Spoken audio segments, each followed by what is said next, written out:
everybody. Welcome back to the show. This is the Science Dispatch Podcast. I am your host, Cameron English, joined as always by Dr. Chuck Dinnerstein, Director of Medicine at the American Council on Science and Health. Chuck, always a pleasure. How are you? I'm good. Happy, healthy New Year to us all. Mostly healthy. We don't used to say that when I was a physician because it was bad for business, but now that I'm on the other side of the desk, I'm big on happy and healthy. You just affirmed the paranoid thinking of any strange person that listens to our show. I knew it. I knew they wanted me to be sick.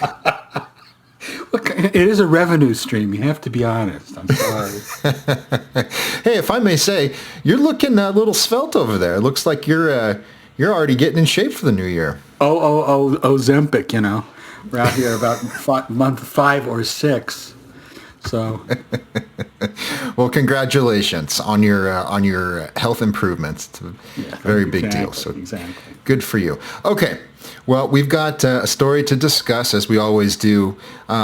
Chuck. I almost called you Josh because you're taking on one of ACSH's. I snuck into Josh's area.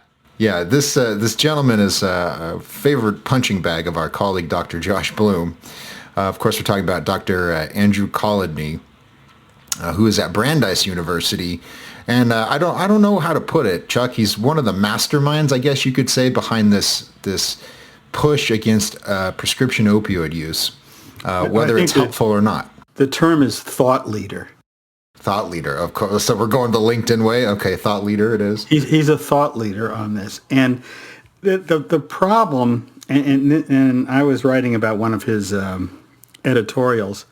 The problem for Dr. Kolodny, he's been so successful in ending the scourge of opioid overdoses that he's run out of work, and he has to find some new ways to gin up a problem. Otherwise, he may actually have to go back to work and start seeing patients again. So his article, the good news begins by pointing out that opioid overdose deaths are down over the last year. They're certainly not where we'd like them to be, but they're down, so that's a good sign. Opioid prescriptions have dropped by nearly 50% over the last decade, and national settlements have been reached with everybody but Purdue, and the Purdue one is in the works. So that's a lot of good news, and for Dr. Kolodny, there has to be able to find some kind of a gray cloud to make up for this silver lining. And he does by turning back to a study that's done, the National Survey on Drug Use and Health, which is the primary way the federal government gets some kind of idea about what the people are doing in terms of substance uses in the country. And he points out that according to the new statistics, the people that are susceptible or have opioid use disorder is risen dramatically and can be as great as 9.4 million people in the country. And it's not so much that the number has risen, it's really very much like what we've seen with talking about maternal mortality, is that when we change the definition that we use, the numbers change. And in fact, Health and Human Services changed the definition for this survey that they were doing to align itself more with the psychiatric definition, which is more behavioral based. So opioid use disorders are based on a set of behaviors. There's no biological marker to identify them. And basically, it comes down to, let me see if I can find the exact phrasing or not. Basically, it comes down to people that have a overwhelming desire to continue to use opioids, which is a little bit of a self-fulfilling prophecy, because they can go back and they can look and they can see, if I give you a prescription for an opioid and then you renew it, then obviously you're using it in a repetitive basis, and that may reflect an overwhelming strong desire or need. And this is the area that Dr. Kolodny is really, really jumping on board with and making as much hay as he can. Here's the quote. Although some of these patients appear to function well using long-term opioids, the new findings suggest that a large group of the patients who are taking opioids as prescribed may nevertheless have opioid use disorder. Well, right away we have a problem. If you begin by saying that they appear to be functioning well, then they couldn't have any substance use disorder unless you're defining it by the fact that they keep reordering opioids. And we're talking about a group of people that have chronic pain. So it could very well be, and I know this is scary to think, that the reason that they keep getting opioid prescriptions is because they continue to have pain, and that this is their method of relieving it. In addition, another behavioral quality of people with opioid use disorder is they increase the dose or they change the doses around. These are both principles of good pain management. When you're being cared for by a pain management physician, you may need to have your doses changed. You may need to go on different variations. So it's impossible to tell from any of these studies whether these people truly have a behavioral problem or this is just what we're seeing is just good medical care. But from Dr. Kolodny's point of view, you have to redefine opioid use disorder as a continued problem. Otherwise, where will the money come from? Where will the fees come from for serving as a witness at litigation?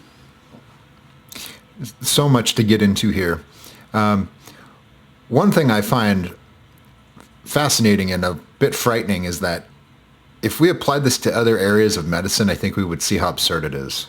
So we wouldn't say, there's an epidemic of insulin addicts out there and blood thinner addicts and antidepressant addicts. And how do we know? Well, because they keep using the drugs and oftentimes in moderated doses because, you know what I mean? Like everyone, yes. even with no medical training, you would look at that and go, well, that's probably because they needed more or less because they're sick, right? Yes. Talk about that. We're going to see this more and more in the next few months as the MAHA crowd comes in and helps us out with our problem with chronic diseases. The bitter truth is that we've only been able to cure a certain small subset of diseases, mostly infectious diseases, with antibiotics. But the real breakthroughs in medicine, the real things that have added to our longevity is that we have found ways to take what used to be a devastating acute illness and turn it into a chronic disease. I mean, diabetes is the poster child for that. In the 1900s, when you had diagnosis of juvenile onset diabetes, you died within a few months because there was no effective treatment. We can now with the breakthroughs in insulin and all the other ranges of drugs with glucose monitoring, everything else, people with diabetes can live somewhat shortened but nearly entirely long lifespans. We've been able to add 50, 60 years to the life of somebody with juvenile onset diabetes. So you can see that across all of the diseases we treat. So the chronic disease may not be such a horrible thing given the alternative choices being dead.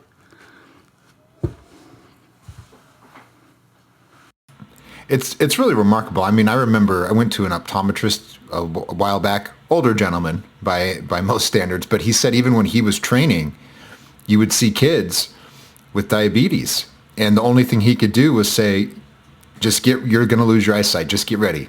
Yes. Learn to read Braille, get things in order, and that's tragic. So I think that's a great testament to the progress we've made. Just as an aside, back to Kolodny, and you sort of alluded to this, but I'm wondering if you could sort of dive into it a little bit. He says, and it's funny, the definition he includes for opioid use disorder is not cutting down opioid use, which I just think is fascinating, right? Because the discussion is about whether people are using these responsibly, and he has snuck into the definition not using them, presumably as the most responsible way to consume opioids. Yes, well, he conflates effective pain management with addiction, and that's his master stroke in that editorial. Do we have people that use opioids irresponsibly? Probably a small number. We certainly have some doctors that have used it irresponsibly in the past. But this has never been the cause of opioid overdoses. The opioid overdoses far and away have come from diverted drugs that are being used in non-medical settings and in illegal ways. So, but I think that they've had their time in the sun, and much as people will be happy to talk about big pharma, there is also a big opioid litigation industrial complex where the same experts are appearing before various courts in all the litigation that has taken place, and they're starting to see an end to that litigation. So they have to find some way to gin things up, and this is, I think, one of the ways that Kolodny has done it. And to be honest, I'm late to the party, certainly from the point of view of Josh and other people in the patient world, because as a surgeon, I treated a lot of acute pain. I never treated chronic pain, or rarely treated chronic pain. But, I 20 years back was giving out small prescriptions for pain medicine for 6 or 7 days, more because if they were having pain after 6 or 7 days, there was still something wrong, and I wanted them to call up to get a renewal so I could find out about it. That was my fail-safe way to get a phone call if I was still having a problem and they didn't know it. A while back, as we were up here, I'm reminded of a Wired story I read by an environmental scientist, and she was saying that a lot of the NGOs in that space, they have trouble taking yes for an answer. So they'll succeed in court, for example, and they'll get a Superfund site cleaned up, or a particular kind of pollution will decline significantly because of some innovation or some regulation or what have you.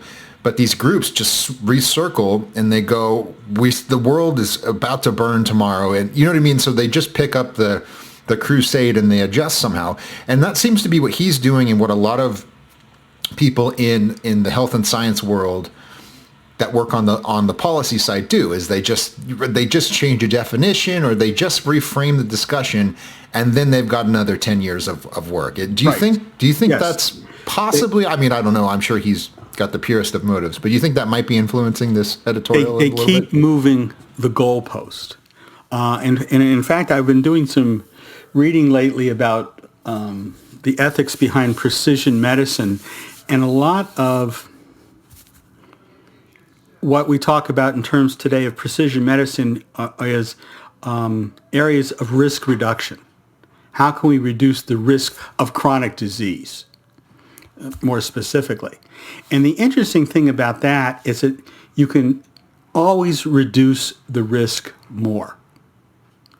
It's never enough. There's an old Jewish